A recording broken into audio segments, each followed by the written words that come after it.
성경 말씀 보겠습니다. 고린도전서 12장 1절부터 11절까지 말씀 우리 다 같이 한 목소리로 봉독하겠습니다.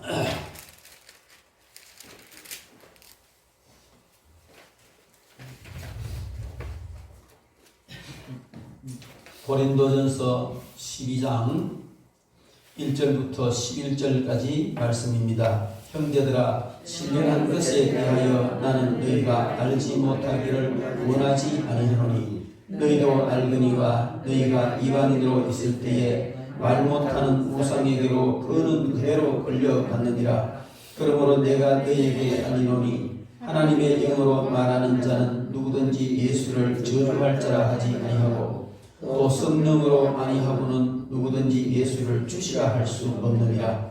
은사는 여러 가지나 성령은 같고 직분은 여러 가지나 주는 같으며 또 사역은 여러 가지나 모든 것을 모든 사람 가운데서 이루시는 하나님은 같으니 각 사람에게 성령을 나타내심은 유익하게 하려 하심이라. 어떤 사람에게는 성령으로 말미암아 지혜의 말씀을, 어떤 사람에게는 같은 성령을 따라 지식의 말씀을, 다른 사람에게는 같은 성령으로 믿음을, 어떤 사람에게는 한 성령으로 병 고치는 은사를, 어떤 사람에게는 능력 행함을, 어떤 사람에게는 예언함을, 어떤 사람에게는 영들 분별함을, 다른 사람에게는 각종 방언 말함을, 어떤 사람에게는 방언들 통역함을 주시나니 이 모든 일은 같은 한 성령이 행하사 그의 뜻대로 각 사람에게 나누어 주시는 것이니라. 아멘. 할렐루야. 우리가 3일 저녁에 성령론에 대해서 쭉 계속해서 말씀을 듣고 있습니다. 오늘부터 몇 시간은 이제 성령님의 은사에 대해서 같이 말씀을 나누도록 하겠습니다.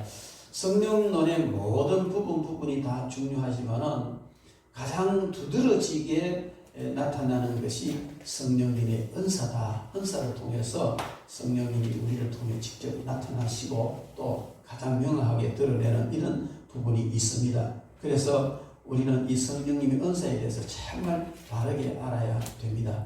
은사주의자가 되면은 안 됩니다. 그리고 은사주의자라는 건 모든 것이 은사로 다 되어지는, 그리고 모든 교회 생활이나 신앙생활 전체를 은사라는 안경을 통해서 보는 것은 합당치 않습니다. 그러나 우리가 신앙생활 하는 데 있어서 교회 안에서나 내 삶 속에서 은사가 풍성하게 나타나야 되는 겁니다. 어쩌면은 은사주의자라는 소리를 들을 만큼 은사가 풍성하게 나타나야 된다 하는 그런 말을 강조하고 싶습니다.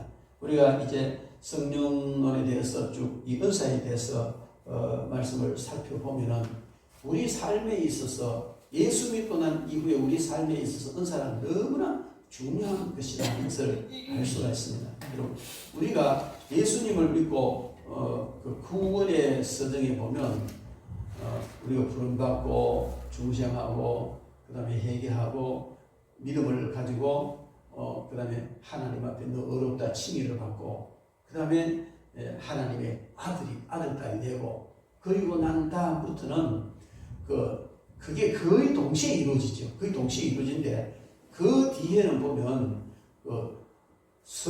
성령의 견인, 그 다음에 성화, 영화 이렇게 되어 있거든요. 그러니까 우리가 구원받는 데 있어서 이 6가지 일이 전부 동시에 일어난다고 보고 그 다음부터 예수 믿고 난 뒤부터 영화에 대한 그 천국에 들어가는 것을 영화라고 말하는데 그 천국에 들어가는 거기까지의 전체 과정에 있어서 중요한 것이 뭐냐면 성령의 견인과 성화입니다. 이거 다른 말로 하면 예수 믿고 난 뒤에는 끝없이 성령님의 이끄심을 따라서 거룩해져 가는, 그리고 예수 그리스도의 장성한 분량까지 이르는 거룩해져 가는 것이 바로 구원에서 가장 길고 가장 중요한 부분이다 그 말입니다. 그렇다면은 성령님이 이끄시는, 성령의 견인이라는 것은 성령님의 이끄심을 따라가는데 성령님의 이끄심을 따라갈 때 가장 우리가 두드러지게 나타나는 것이 은사라 그렇게 볼 수 있습니다. 물론 성령님께서 그 감동 주실 때 그대로 따라 순종하고 나가는 모든 중요하지만은 성도의 한평생의 모든 삶에 거룩하여져가는 그 삶 전체에서 가장 중요한 것은 뭐냐? 저는 그것이 바로 그 하늘나라 상급사가는 것이다. 이렇게 말하고 싶어요. 우리가 예수 믿는 것은, 구원받는 것은 우리의 노력이 0.0000001%도 그 어떤 것도 우리의 노력은 전혀 보태어지지 않은 온전한 그 은혜를 인하여 우리에게 주신 믿음의 선물로 통해서 받은 거예요. 그래서 다 선물이다. 그러면 그때부터의 삶은 구원해 주신 하나님께 대해서 감사하는 삶이고, 그때부터 삶은 구원받기 위하여 천국 가기 위하여 사는 삶이 아닙니다. 알미니안주의자들은 우리가 잘 살아야 기름 준비하지 못한 5천여천 나가 떨어지지 않고 잘 믿어야 예수님 다시 오실 때 천국 갈 수 있다, 이렇게 이야기하지만 칼빈주의자들은 그런 게 아닙니다. 이미 구원받는 것은 우리의 노력과 전혀 상관없는 예수님의 십자가의 보혈의 공로 100%로 인하여서 우리가 구원받은 것이지, 그 우리 노력 믿음 보태고 생활을 좀 보태가 구원받은 게 아니란 말이에요. 그러면은 그들은 구원을 받기 위하여서 노력하지만 우리는 이미 구원받은 상태에서 스타트하는 거예요. 그러면 이미 구원받은 상태에서 우리가 스타트하는데 무엇을 위하여 살아가느냐? 하늘나라 상급을 쌓기 살아가는 줄로 믿습니다. 왜냐하면요, 이 세상에서 우리의 삶은 시각이 짧습니다. 100년, 200년 살아도 영혼 속에는 그냥 없는 거나 마찬가지 이 생인데, 이 짧은 생애 동안 어떻게 사느냐에 따라서 끝도 없이 영원한 그 나라에서 어떤 존재로 어떤 상황에 살아가느냐 결정되기 때문에 예수님을 믿고 난 이후부터 우리의 삶은 하늘 상급을 살아가고 그 나라에서 우리 부활체를 만들어가고 우리의 모든 그런 어떤 우리의 그 집이라든지 이런 것을 만들어가는 삶이기 때문에, 그러한 것을 그 하늘 상급을 쌓아가고 그런 것을 만들어가는 그 과정에서 가장 중요한 것은 성령님의 사역이고, 그 성령님의 사역 가운데서 가장 효과적으로 그 일을 감당할 수 있는 것이 뭐냐? 성령님의 은사인 줄로 믿습니다. 그래서 이 은사라는 것은 그렇게 중요한 겁니다. 오늘날 이 시대도 초대교회처럼 성령이 충만한 교회는 여러 가지 은사가 많이 나타납니다. 또 당연히 나타나야 됩니다. 제가 늘 말씀드리지만 초대교회는 초대교회로 끝나는 것이 아니고, 많은 사람이 그런 얘기, 아이고 그거는 초대교회니까 그렇지, 그거 아니에요. 항상 강조하는 말은 초대교회는 모델교회다. 초대교회는 모델교회예요. 그래, 예수님께서 성령님을 통하여서 우리에게 제시해 주시고 하나님이 이루게 하신 이 교회, 만들어 가신 이 교회는, 그 초대교회는 모델교회인데, 오고 오는 모든 시의 모든 교회는, 모든 지역의 모든 교회는 이와 같은 교회여야 한다, 그 말입니다. 그렇다면 그 초대교회는요, 은사가 얼마나 왕성하게 나타났는지 모릅니다. 그리고 그 은사를요, 교회를 위해서 한되게 사용했던 그런 것을 우리가 볼 수 있는데, 그리고 오늘 이 시대도 초대교회와 같은 그런 그 모델교회를 지향하는 교회라면 은사가 많이 나타나야 된다. 그리고 우리 은사를 잘 사용해야 될 줄로 믿습니다. 성령의 은사를 주신 목적은 그 주어지기는 개인에게 주어지지만은 교회의 건전한 성장과 하나 되는 것을 위하여서 주어진 것이다, 이렇게 볼 수 있습니다. 그래서 은사에 대해서 기록한 성경을 보면 고린도전서, 오늘 우리가 읽은 12장, 13장, 14장, 고린도전서 12장, 13장, 14장은 은사에 대해서 쭉 이야기하고 있습니다. 그 다음에 로마서 12장 3절부터 13절에도 은사에 대해서 말하고 있고, 에베소서 4장 7절부터 12절 말씀에도 은사에 대해서 이야기를 하고 있고, 베드로전서 4장 10절부터 11절 말씀에도 은사에 대해서 말씀을 하고 있습니다. 다양한 그런 은사에 대한 것을 이야기를 해주고 있습니다. 그러면은 이 은사라는 말은 무슨 뜻이냐? 은사라는 말 자체에 대해서 우리가 이해를 해야 되는데, 이 은사라는 말은 그 히라브로, 헬라어로 카리스마라는, 카리스마. 보통 사람들도, 안 믿는 사람들도 은사에 대해서, 은사라는 말을 잘 써요. 그 사람 카리스마 있네. 그러잖아요. 카리스마 있네. 그건 무슨 얘기? 성경대로 하자면 야, 그 사람 은사 있네 이 말이거든요. 그것은 그냥 은사가 나타나지 않는 사람과 은사가 나타난 사람 차이가 대단한 그런 어떤 남들이 상상치 못하는 그런 힘이나 실력을 발휘하거나 파워를 나타낼 때 야, 그 사람 카리스마 있네 이런 얘기 하거든요. 그게 뭐냐면 이 은사라는 말을 그들이 누군가 그 말을 쓰기 시작할 때 아마 이해를 하지 않았나 그렇게 생각을 합니다. 여기 카리스마란 이 뜻은 영어로도 역시 카리스마예요. 그런데 이 말의 헬라어의 뜻은 재능, 신의 축복 이런 뜻입니다. 재능이라는 말과 신의 축복이라는 이런 말이 카리스마라 그렇게 말하고 있습니다. 이 카리스마는 특별한 은혜 또 예를 들어 예언이나 영분별이나 안 그러면 기적이나 뭐 여러 가지 이런 걸 드러내는 특별한 은혜를 드러내는 것을 바로 은사다, 카리스마다 그렇게 말합니다. 은사는 하나님께서 값없이 우리에게 믿는 사람들에게 베풀어 주시는 복이며 재능이며 능력이다 이렇게 볼 수가 있습니다. 그래서 이 은사는 인간의 어떤 공로나 능력으로 받아지는 것이 아니고 전적으로 하나님께서 은혜로 즉 선물로 주신 것이다 하는 것을 성경은 말하고 있습니다. 그래서 은사는 성령 충만한 사람들에 의하여서 행사되어집니다. 그리고 실제로는 그리스도의 몸에 즉 이 그리스도의 몸을 교회의 몸에 부여된 그런 하나님의 특별한 선물이다 그 말입니다.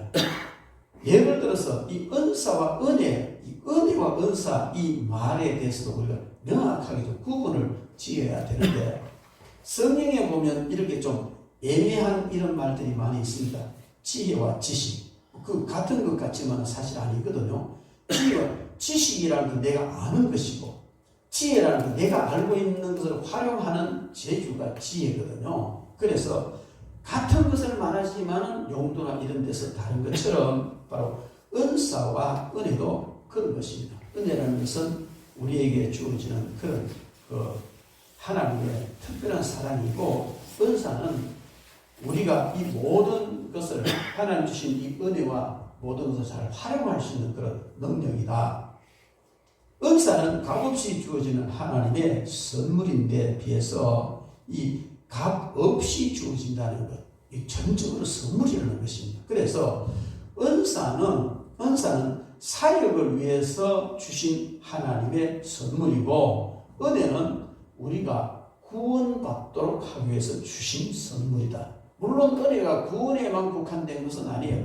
삶 전반적인 모든 것에 관계되지만은 그러잖아요. 너희가 그 은혜를 인하여 믿음으로 말미암아 구원을 받았다. 그래서 이 은혜라는 것은 우리가 구원받는 데 가장 근본적이 되는 것이고 그 다음에 은사는 전에 말씀드린 것처럼 하늘나라 상급을 쌓아가고 성도로서의 삶을 힘있게 살아가도록 그렇게 사역을 위해서 주신 하나님의 선물이다. 이렇게 우리가 구분해서 생각할 수가 있겠습니다. 그러면은 성경에 은사가 여러 가지로 설명이 되어집니다. 성경에서 여러 가지로 설명이 되어지는데 도대체 은사라는 것은 말의 뜻은 그런 것인데 은사가 성경에서 어떻게 우리에게 이해되어지느냐 하는 것을 살펴봐야 될 줄 믿습니다. 먼저 오늘 본문 말씀에 있는 것처럼 1절 말씀에 이 은사는 신령한 것이다 그렇게 말합니다. 일제 형제들아 신령한 것에 대하여 나는 너희가 알지 못하기를 원하지 아니하노니 이 은사는 신령한 것이다 그렇게 말하고 있습니다. 그런데 바울 사도는 고린도 교회 성도들에게 제발 이 신령한 것 즉 은사에 대해서 좀 알아라. 너희가 알지 못하기를 원하지 아니하노라. 이 말은요 부정은 굉장히 강한 걱정을 드러내는 말인데 이 신령한 것을 오늘 여기 이제 중성으로 되어 있기 때문에 은사라는 말로 해석이 되어집니다. 그러면 1절 말씀은 바울 사도는 고린도 교회 성도들에게 은사에 대해서 제발 좀 알아라. 제발 좀 강력하게 강조하는 것이다. 그렇게 볼 수 있고요. 그 다음에 이 은사는 신령한 것이다. 그렇게 말합니다. 고린도서 14장 1절에 보면 그 사랑을 추구하며 신령한 것들을 삼아되 특별히 예언을 하려고 하라 이렇게 말을 했는데 이 신령한 것에 대해서 알기를 원한다. 이 신령한 것 이것은 다른 말로 하면은 바로 성령에 의하여서 나타나는 것들, 성령님과 관계되는 이런 것들, 성경에서 주로 이제 그런 것을 신령한 것이라 이렇게 말을 하고 있습니다. 그래서 이 은사는 신령한 것으로 육적이거나 세속적이지 않다. 여러분, 은사라는 자체는 하나님의 선물인데 신령한 것이에요. 신령한 것이기 때문에 세속적인 것일 수도 없고 육적인 것이어도 안 된다는 겁니다. 근데 많은 사람들은 이 신령한 것을 가지고 세속적인 것을 위하여 쓰고 육적인 것을 위하여 쓴다는 것이죠. 그거는 정말 이 은사에 대해서 바로 알지 못하는 겁니다. 은사 자체가 신령한 것이기 때문에 이것을 사용할 때도 정말 신령한 일을 위해서 신령한 방법으로 영적으로 사용하는 것이 옳은 것입니다. 그래서 우리는 늘 이 신령한 하나님의 은혜를 사모하고 추구해야 되는데 오늘날 교회가 왜 이렇게 메말라져 버리느냐? 한마디로 말해서 은사를 무시하기 때문에 그렇습니다.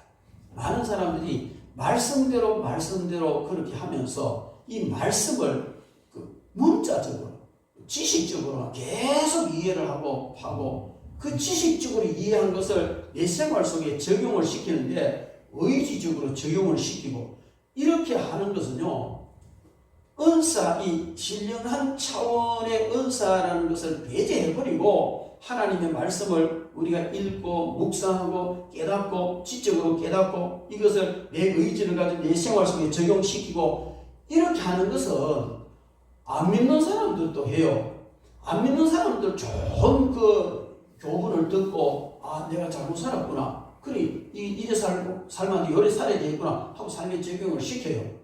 불교인들도 마찬가지예요.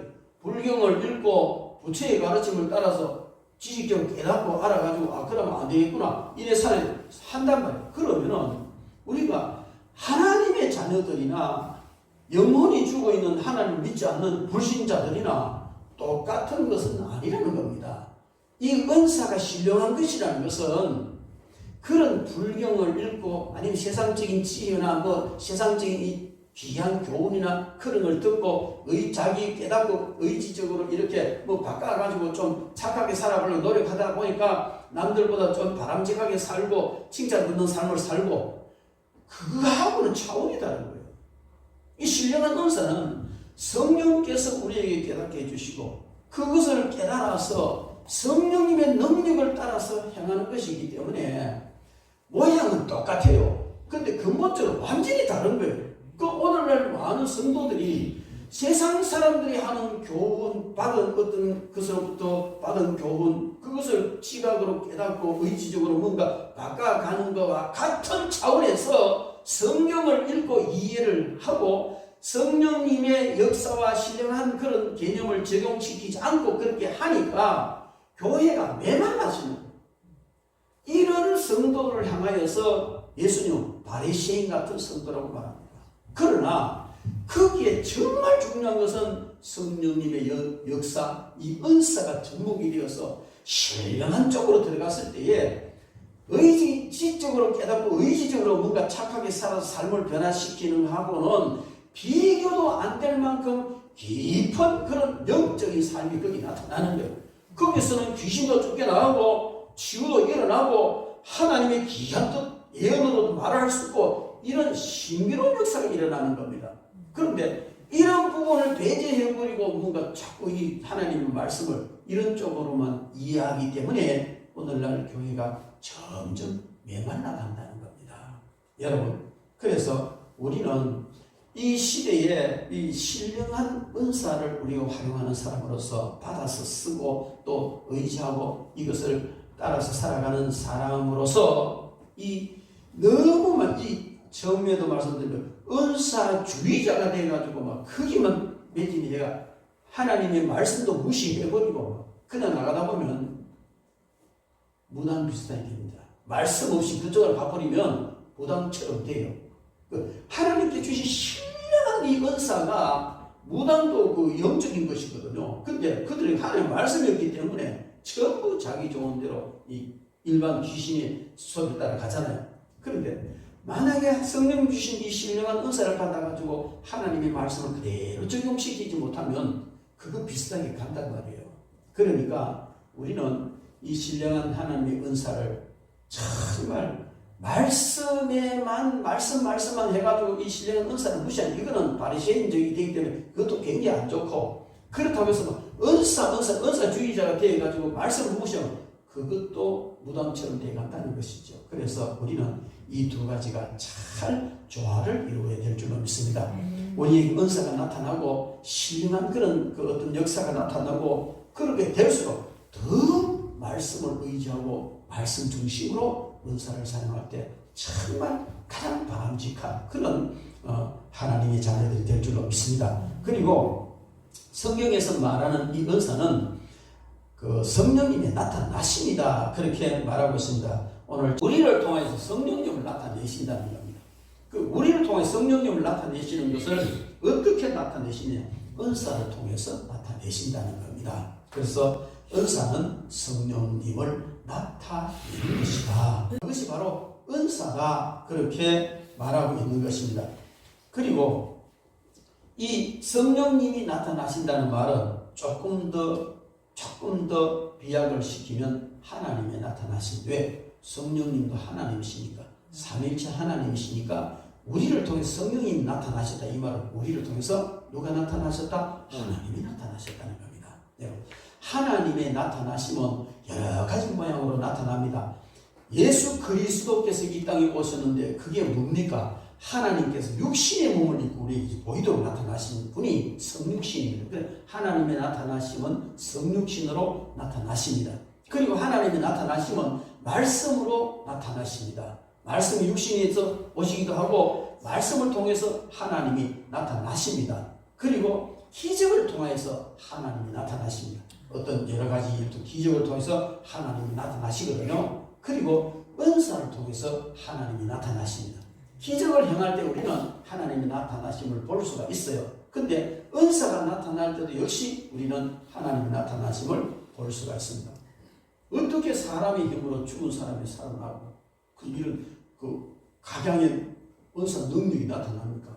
귀신을 쫓아내는데 사람이 어떻게 귀신을 어떻게 쫓아냅니까? 원자폭탄 터져도요 귀신은 눈도 하나 깜짝 안 합니다. 영이니까. 근데 하나님의 나타나시면 쫓겨나가는 거예요.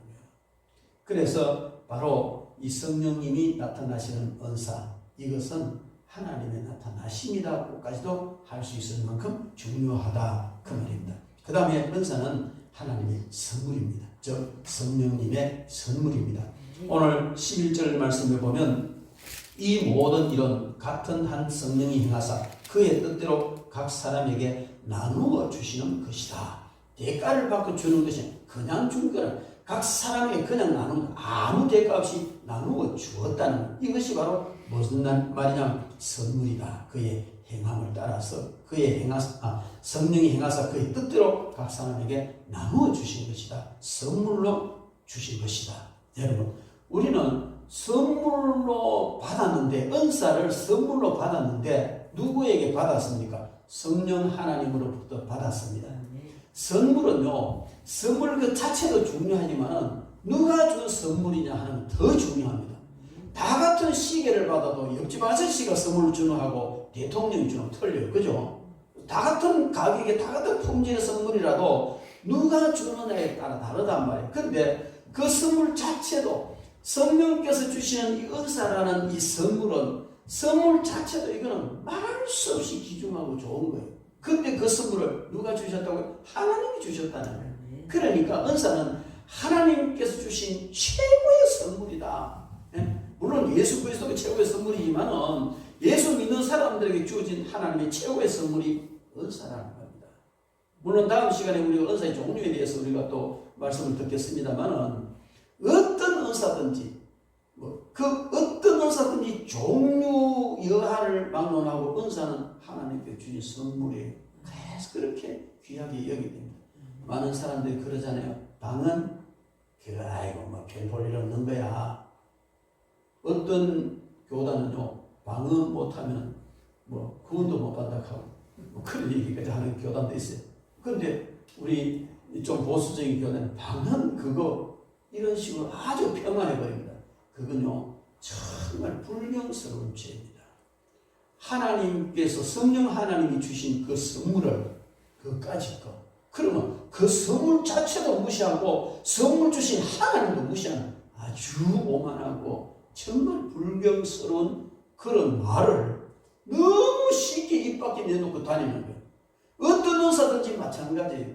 어떤 은사든지 은사 자체를 폄하하거나 또 뭐 가치 없게 표현하거나 부정하는 것은 바로 성령님을 부정하는 것이고 성령님의 선물을 부정하는 것이니까 그것은 그것 때문에 뭐 구원 못 받지는 않겠지만은 구원 받았다 치더라도 천국 가면 성령님이 하면 종아리 불이 터져 들어가면 마치 제 생각에는 그런 생각이 듭니다. 은사 평화하고 은사 대수를 깨기고 그러면 당연히 그 사람의 사역은요 별 볼이 없는 사역입니다. 자기가 아무리 잘해봐도 그 인위적인 일밖에 안 나와요. 성령님이 안 나온단 말이에요. 그러니까 그런 사역을 할 수밖에 없을 뿐만 아니고 나중에 주님 앞에 섰을 때 책망받은 달란트 묻어놓은 사람한테 그 하는 책망을 같은 책망 아니겠습니까? 그래서 우리는 성령께서 그리스도 안에 있는 우리에게 그 선물을 주셨는데 그 뭐 종류는 여러 가지가 있습니다만은 어떤 은사를 받았든지 그 선물 받은 것에 대해서 감사히 생각하고 그 선물을 묻어놓지도 말고 무시하지도 말고 잘 사용해야 될 줄로 믿습니다. 이 은사는 교회의 공동의 유익을 위해서 쓰라고 주신 것입니다.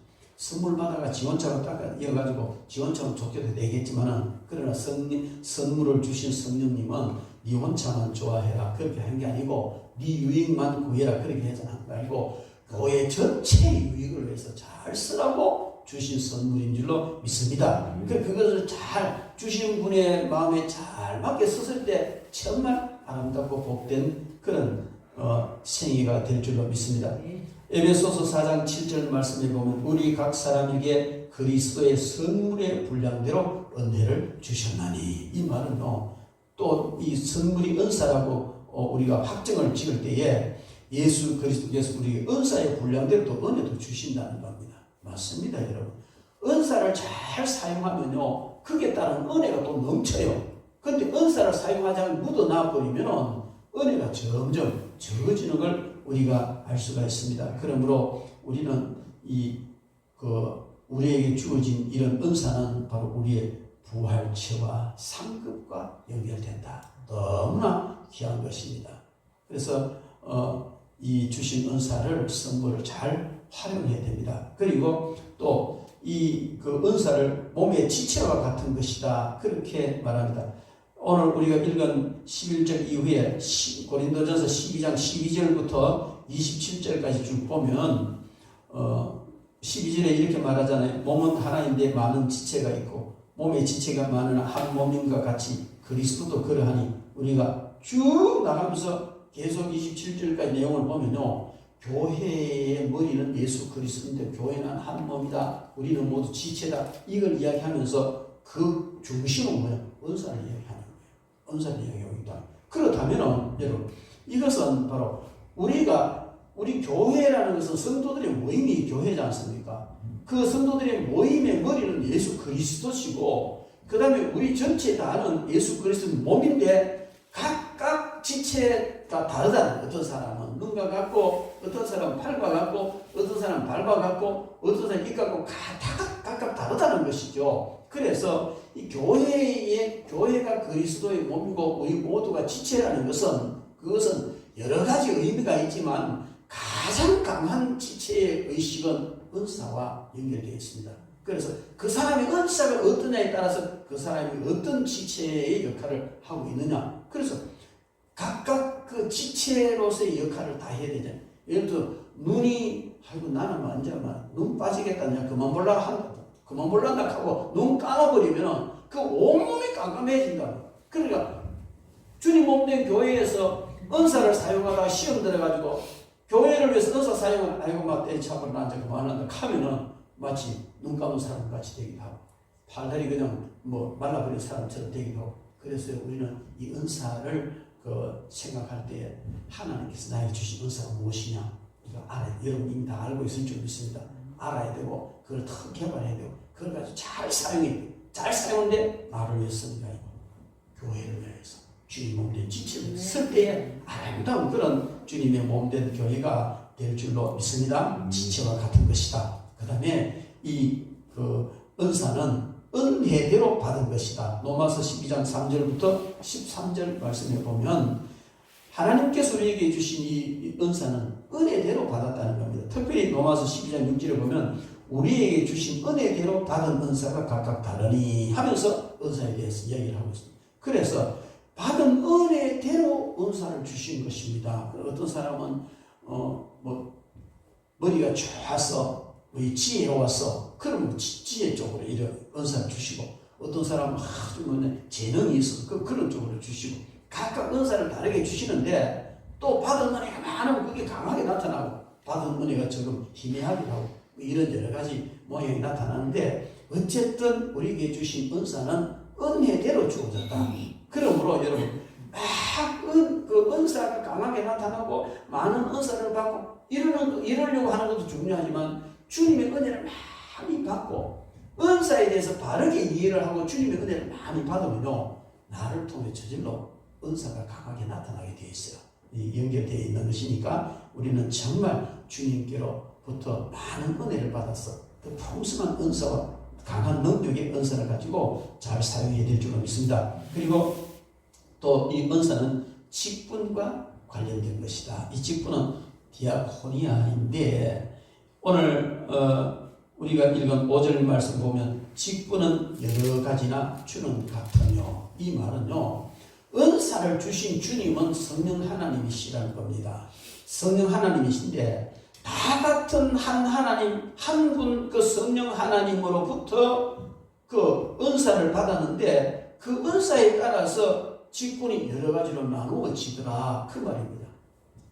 제가 목사가 무엇이냐? 도대체 목사는 어떤 사람이냐? 어떤 존재냐? 여기에 대해서 한번 좀 연구를 해야 될 일이 있었어요. 왜 그러냐면 제가 신학교를 할 때 우리 합동적 제가 옛날에 있던 그 노예에서 신학교 한다고 불러가지고 정권위원회 그 소집해가지고 나를 징계하겠다는 거예요. 그래서 정권위원회 위원들이 이제 노예에서 파송돼 왔어요. 그래 신학하지 말라. 왜 안 해야 되느냐? 뭐 이런 식으로 이제 이야기를 하다가 그중에 무식한 장로가 정치인이나 잘하는 무식한 성경의 무식한 장로 한 명 따라하는데 여자한테 목사 한 수 주니까 이단이라는 거야. 그래서 그 장로님 그 무식한 소리 하지 마서 그럼 통합 쪽도 다 이단이고 감리교도 다 이단이겠네. 다 순복음도 이단이겠네. 이단 아니잖아요. 통합지 이단 아니고 순복음 이단 아니고 감리 이단 아니에요. 그 무식한 소리 하지 말라고. 그러면서 이제 목사에 대해서 이제 제가 차근차근 설명을 해줬어요. 그리고 그래서 제가 여자 목사에게 안수를 줘도 된다는 참 연구를 했는데요. 그걸 가지고 한번 그 군소교단에 그게 뭐죠? 하여튼 이 여자 목사님들만 모인 전국적인 단체가 있어요. 근데 박 목사님이 가는데 나는 남자를 못 가잖아요. 근데 운전해주러 따라갔다가 그래 뭐 이리 알게 돼가지고 특강을 한번 해달라는 거예요. 특강을 한번 해달라고 해가지고 그 다음번에 해주겠다고 해가지고 가만히 보니까 여자 목사님들이 좀 보수 교단에 있던 남편이 뭐 보수 교단 장로라든지 아니면 보수 교단 출신이라든지 이런 여자 목사님들은요 여자 목사 안수를 받아놓고 마치 자기가 뭐 못할 짓이라도 저질렀는 것처럼 이런 생각을 가지고 목회를 하고 목사직을 감당하고 있는 거예요. 그래서 너무 안타까워서 성경에 말하는 목사, 여자 목사 합당한가 여기에 대해서 제가 3시간 강의를 했어요. 해줬더니 여자 목사 눈이 바닥바닥 크는 거예요. 성경에는요 여자 목사 반대하는 구절 아무것도 없습니다. 그 사람들이 이렇기 때문에 여자 목사는 안 되고 전부 성경을 다 꺼내면 반박점 다 해줬습니다. 그리고 할 수 있다는 것 다 입증해 줬어요. 그걸 하기 위해서 목사가 뭐냐 하는 여기에 대해서 연구를 했어요. 그래서 제가 옛날에 그 총신 부총장 했던 누구죠? 이해십술 하죠. 홍치모 교수. 홍치모 교수님이 대구에 있을 때 한번 오셨어요. 오셔가지고 그분은 역사학자거든요. 총신의 부학장까지는 대역사학자예요. 제가 물었어요.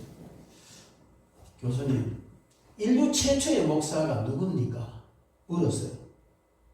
글쎄, 여러분, 인류 최초의 목사가 누구냐고 내가 역사학자에게 물어 우리나라의 최고의 권인 역사학자에게 물었어요. 근데 잘 몰라요. 누군지 모른다는 거예요. 그러면서 하는 말이 아마 그것은 스위스의 그 칼빈이 운영했던 그 목사회가 있어요. 제네바 회의 하는 게 있는데 거기서 찾아야 될 것 같다고 그러는 거예요. 맞습니다, 여러분.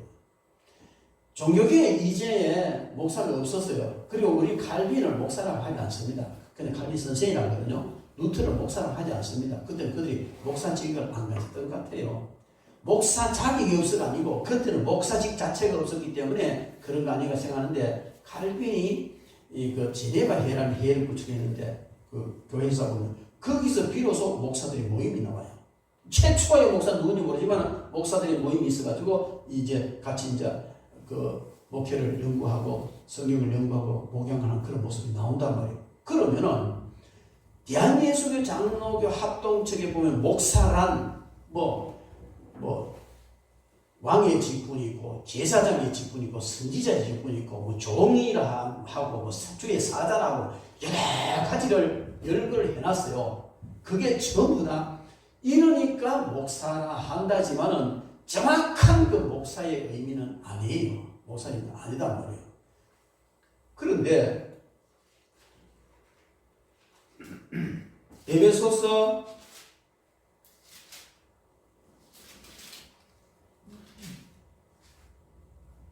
4장 11절 말씀에 보면 이런 말이 나와요. 역시 은사에 대해서 나오는 에베소서 4장 11절에 보면 그가 어떤 사람은 사도로 어떤 사람은 선지자로 어떤 사람은 복음 전하는 자로 어떤 사람은 목사와 교사로 삼았어요. 여기 목사, 성경에서 목사라면 여기 딱 한 번 나오고 근데 여기 나오는 목사는 목사 아니에요. 목자예요. 정확하게 번역하면 목자란 말이에요.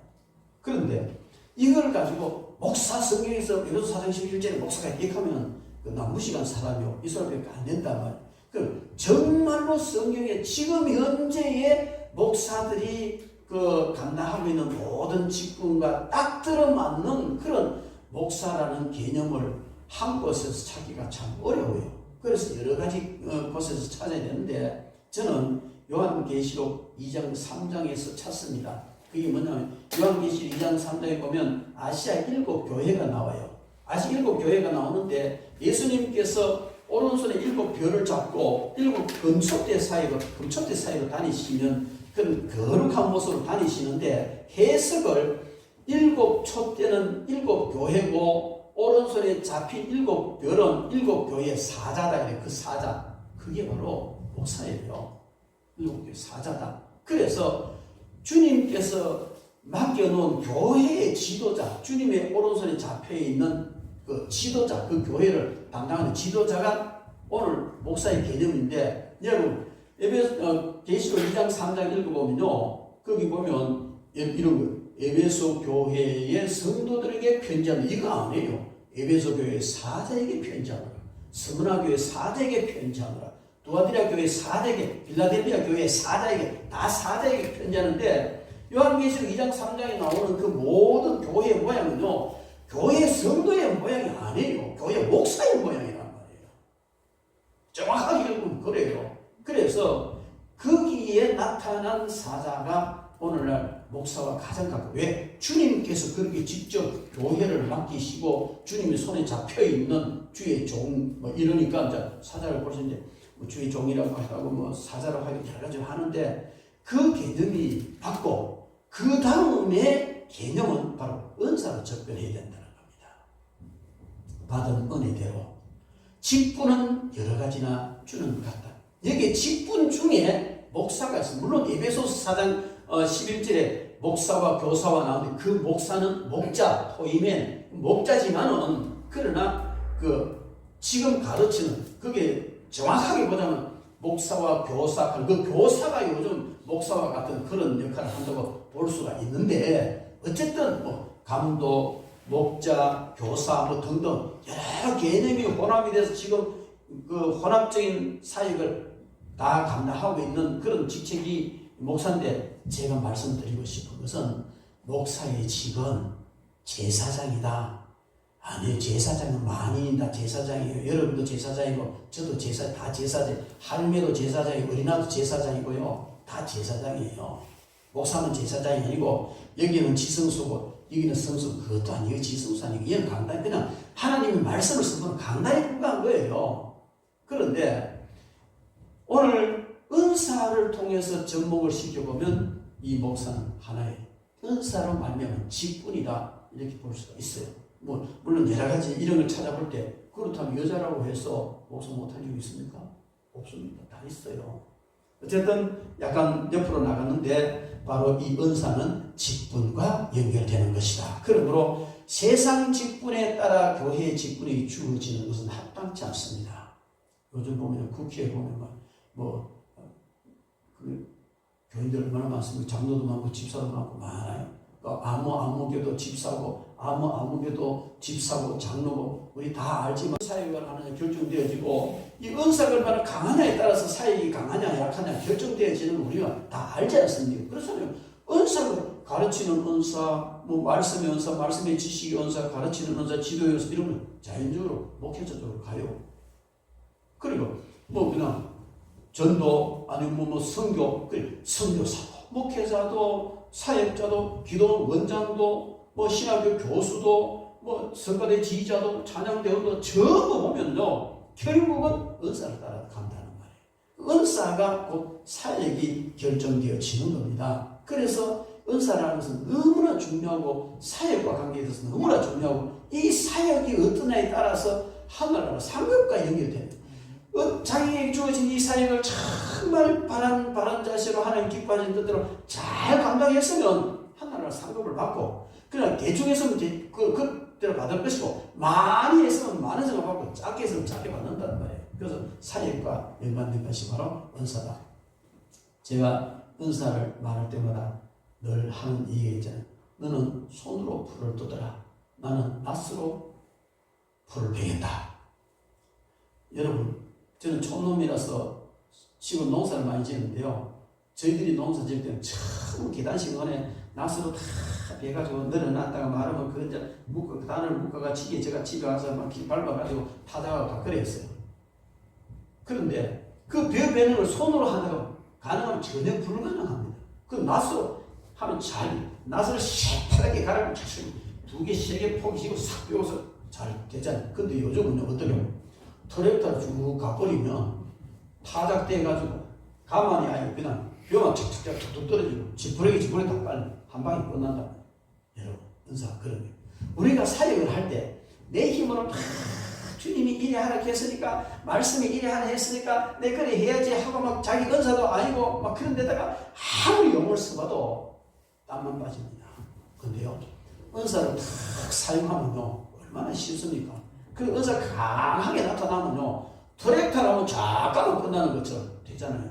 우리 현실이잖아요. 여러분들이 아마 이런 게 있을 거예요. 난 누구처럼 예수 믿어봤으면 누구처럼 사역해봤으면 이런 어떤 동경을 하는 그런 대상이 있을 거란 말이에요. 저도 그런 사람이 있어요.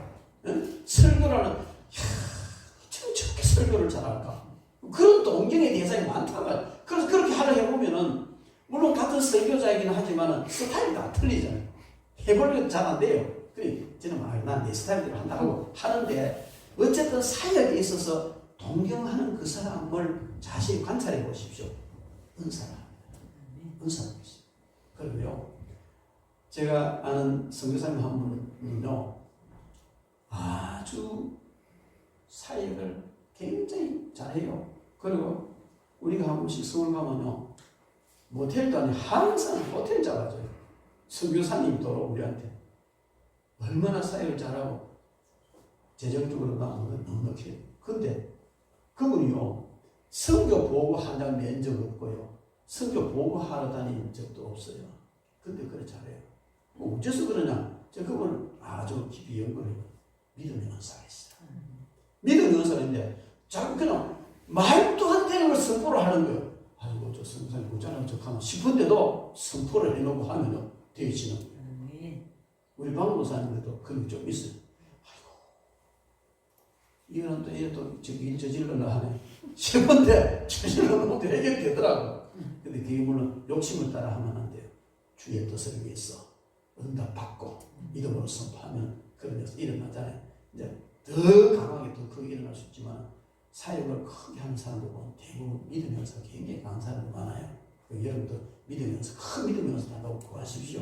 그걸 활용하면 되는. 그래서 이 은사는 무슨 사역과 임화되는데 정말 주님을 위해서 바람직하게 큰 사역을 감당했으면 하늘나라에 큰 상급 받습니다.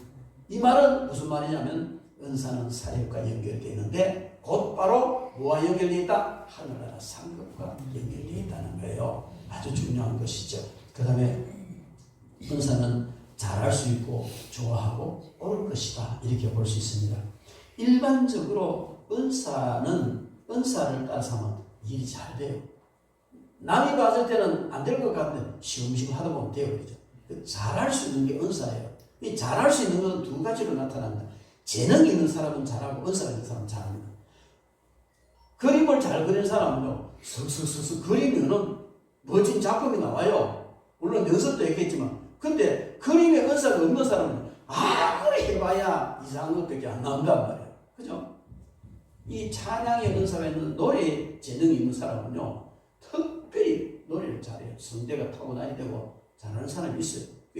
그런데 그 잘할 수 있는 것, 이게 은사예요. 그런데 세상적으로 하나님을 안 믿는 사람이 잘한다. 이걸 은사라고 말하지 않습니다. 그건 재능이라고 말을 해요. 그런데 하나님을 믿는 사람이 뭔가 특별히 잘한다. 이건 은사일 수가 있어요. 재능은, 자기가 잘할 수 있는 재능은 어머니 뱃속에서 나오면서 받아 나옵니다. 그런데 예수님을 믿고 중생할 때 하나님께서 성령께서 특별히 선물로 넣어주신 그게 은사예요. 그래서 성령님은 그의 기쁘신 뜻대로 넣어주시지만 하나님께서 요놈은 그림 잘 그리게 만들고 요놈은 노래 잘하게 만들고 요놈은 손재주 좋게 만들고 다 하나님 만드실 때 그렇게 주셨거든. 재능을 주시는데 성령께서 요놈은 노래 잘하도록 그 하나님 만들었는데 차라리만 노래 잘하고 그림 잘 그리도록 두 가지 같이 주시면 이렇게 은발아서는 아니거든요. 항상 하나님께서 우리 어머니 뱃속에서 지음받을 때 하나님께 넣어주신 그 재능과 성령님이 거듭날 때 주신 은사는 거의 비슷해요. 근데 달라질 수도 있고 첨가되어질 수도 있고 이렇지만은 어쨌든 간에 폐기를 하고 은사는 잘할 수 있는 겁니다. 잘하게 되는 거예요. 재능도 마찬가지지만 재능은 육적으로 우리가 잉태될 때 주어진 것이고 은사는 거듭날 때 주어진 선물이다. 그리고 더 개발하면 더 강하게 나타난다. 그래서 여러분 은사를 더 잘 개발해서 무엇이 더 잘할 수 있는 그런 여러분 되기를 바랍니다. 그리고 또 이 은사는 좋아하는 겁니다. 이 은사를 활용해서 일을 할 때는요, 고통을 안 느껴요. 즐거워요. 남들이 볼 때는 어떻게 저렇게 할 수 있겠나 싶어도 즐거워요. 잘할 수 있는 거예요. 한 예를 들어서 우리 박목사님 맨날 막 기도해 주잖아요. 뭐 놀러 가도 기도해 주고, 뭐 세미나 가도 한참 있다 보면 막 사모님들하고 제가 수고하고 기도해 주고 있고 항상 그런 거예요. 근데 저도 처음에 사역을 나서고 이럴 때 같은 은사를 같이 받았어요.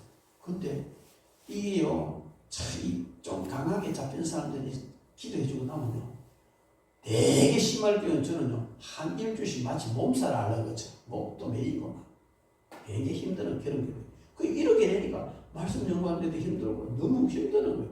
그래서 엄마, 이 사역은 당신이 하소. 나는 말씀 쪽으로 가겠어. 이래가지고 우리는 나뉘어져서 이렇게 사역을 합니다만 저는 그래요. 말씀 전달을 하면 잘하긴 안 말해요. 예, 합니다. 갑자기 아이고 뭐 백목사님 이 설교 좀 해주세요. 아 예, 그 자리에서 그냥 기도하고 몸 펴가지고 설교하면 뭐 잘하지는 못해도 설교 된단 말이에요. 그런데 하나님께서 그런 은사를 주셨어요. 우리 박목사님 마찬가지. 어디든지 가면 정말 누구한테 기도하는 거야. 근데 제가 볼 때 어떤 때는요, 안타까운 마음도 들어요.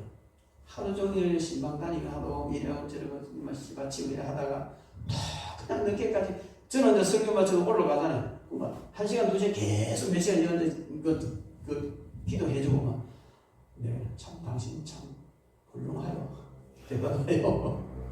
이게요 즐겁거든. 그게 즐거운 거예요. 막 괴로운 건 아니고 무조건 그런 거 아니지만 때로가다 힘들죠. 힘들어요. 여러분 영적 전쟁인데 그렇지만 그래도 즐거운 거예요. 그래서 은사는 즐겁고 잘할 수 있는 것이다. 잘 좋아하는 것이다. 여러분들도 마찬가지. 여러분의 은사를 찾아가지고 사용을 하면요 불평할 이유가 하나도 없습니다. 은사 아닌 것을 하면요 입도 튀나오고 짜증나고 그렇지만 내 은사를 찾아서 하면요 즐거운 거예요. 즐겁습니다. 그리고 옳은 겁니다. 은사를 잘 사용하면 항상 바른 길로 가게 되어 있습니다. 성령님은 은사를 활용할 때에 자기 욕심이 들어가고 안 그러면 뭐 자기 감정 들어가고 이러면 삐뚤어지게 갈 수 있지만 정말 은사를 사용할 때 성령님 인도만 받으면요 정말 옳게 바르게 갈 수 있는 줄로 믿습니다. 여러분 우리는 우리의 삶 속에서 말씀과 은사가 절대로 충돌되지 않습니다. 말씀과 은사가 잘 조화가 되어야 됩니다.